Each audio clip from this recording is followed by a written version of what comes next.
Hello friends, welcome to DSM facts. హిస్టరీలో మనం 1947 లో జరిగిన పార్టీషన్ గురించి చాలా విన్నాం. కానీ ఇదే పార్టీషన్ టైంలో ఇండియా అండ్ పాకిస్తాన్ మధ్య జరిగిన ఒక మేజర్ ఫైనాన్షియల్ డిస్ప్యూట్ గురించి మీకు తెలుసా? అదే ద 55 crore కాంట్రవర్సీ. అసలు మన ఇండియా ఆ మనీ ఎందుకు ఆపేసింది? మహాత్మా గాంధీ గారు దేనికోసం ఆమరణ నిరాహార దీక్ష చేశారు? ఈ రోజు ఈ వీడియోలో మనం ఈ కంప్లీట్ హిస్టరీని చాలా క్లియర్ గా డిస్కస్ చేసుకుందాం. మనం ముందుగా కాంటెక్స్ట్ లోకి వెళ్దాం. 1947 లో ఇండియా అండ్ పాకిస్తాన్ రెండు డివైడ్ అయినప్పుడు కేవలం బార్డర్స్ మాత్రమే కాదు, దేశంలో ఉన్న క్యాష్ రిజర్వ్స్ అన్నిటిని పంచుకోవాలి అని డిసైడ్ అయ్యారు. ఆ టైంలో ఉన్న అగ్రిమెంట్ ప్రకారం టోటల్ ఉన్న రిజర్వ్స్ లో 75 crores మనం పాకిస్తాన్ కి షేర్ గా ఇవ్వాలి. ఇందులో ఆల్రెడీ మనం 20 crores రిలీజ్ చేసేసాం, కానీ మిగిలిన 55 crores మాత్రం మనం ఇవ్వకుండా వాటిని హోల్డ్ లో పెట్టాం. అసలు ఇండియా ఈ 55 crores ని ఎందుకు ఆపేసింది? దీని వెనుక ఒక బలమైన నేషనల్ సెక్యూరిటీ రీజన్ ఉంది. ఆ టైంలో పాకిస్తాన్ ట్రైబ్స్మెన్ అండ్ ఆర్మీ సపోర్ట్ తో కశ్మీర్ మీద ఆక్రమణ మొదలు పెట్టింది. మనం లిటరల్లీ అప్పుడు పాకిస్తాన్ తో వార్ లో ఉన్నాం. మన ఇండియన్ లీడర్స్ అందరూ, ఎస్పెషల్లీ సర్దార్ వల్లభాయ్ పటేల్ గారు, నెహ్రూ గారు, వీళ్ళ థాట్ ప్రాసెస్ ఏంటంటే పాకిస్తాన్ ఆల్రెడీ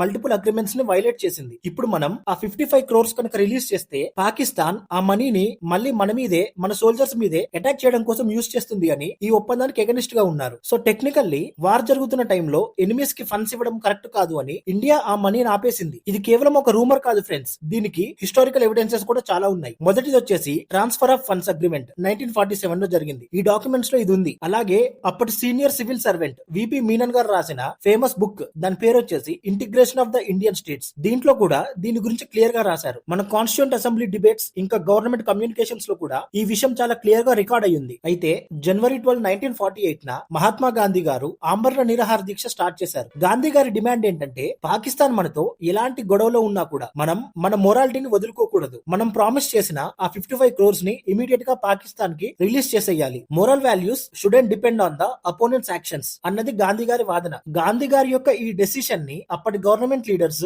సపోర్ట్ చేశారా అంటే అస్సలు లేదు. చాలా మంది leaders, Sardar Vallabhbhai Patel, financial officials కూడా, ఇంకా డిఫెన్స్ మినిస్ట్రీ కూడా దీన్ని గట్టిగా అపోజ్ చేశారు. వాళ్ళ పాయింట్ చాలా సింపుల్. బార్డర్ లో మన సోల్జర్స్ చనిపోతుంటే ఎనిమికి మనవి ఇవ్వడం అనేది ఒక సూసైడల్ డెసిషన్ అవుతుంది. వాళ్ళు సెక్యూరిటీకి ప్రయారిటీ ఇచ్చారు, కానీ గాంధీ గారు ఎథిక్స్ ఇంకా ప్రామిసెస్ కి ప్రయారిటీ ఇచ్చారు. కానీ గాంధీ గారి హెల్త్ అనేది సీరియస్ అవడం వల్ల, ఆయన ఇన్ఫ్లుయెన్స్ వల్ల గవర్నమెంట్ ఆఫ్ ఇండియా ఫైనల్లీ దిగి రావాల్సి వచ్చింది. జనవరి 16, 1948 న గవర్నమెంట్ ఆఫ్ ఇండియా ఆ 55 కోట్లని పాకిస్తాన్ కి రిలీజ్ చేసింది. సో ఫ్రెండ్స్, ఇండిపెండెంట్ ఇండియన్ హిస్టరీలో ఇది one of the most controversial decisions. దీని క్రిటిక్స్ ఏమంటారంటే ఇది నేషనల్ సెక్యూరిటీని రిస్క్ లో పెట్టే డెసిషన్, ఐడియలిజం కంటే రియాలిటీ ఇంపార్టెంట్ అని. సపోర్టర్స్ ఏమంటారంటే ఇండియా తన మాట మీద నిలబడి ప్రపంచం ముందు ఒక మోరల్ ఎగ్జాంపుల్ గా నిలిచింది అని. ఏదేమైనా సరే, ఈ ఈవెంట్ అనేది ఒక హిస్టారికల్ ఫ్యాక్ట్. ఇది మన రికార్డ్స్ లో కూడా ఉంది, ఇది మన హిస్టరీ కూడా. మరి మీకేమనిపిస్తుంది? ఆ టైంలో గవర్నమెంట్ డెసిషన్ కరెక్టేనా, లేదా గాంధీ గారి మొరాలిటీ కరెక్టా? కింద కామెంట్స్ లో చెప్పండి. వీడియో నచ్చితే లైక్ చేయండి, మీ ఫ్రెండ్స్ తో షేర్ చేయండి, అలాగే మన ఛానల్ ని సబ్స్క్రైబ్ చేసుకోండి. మళ్ళీ ఇంకొక ఇంట్రెస్టింగ్ వీడియోతో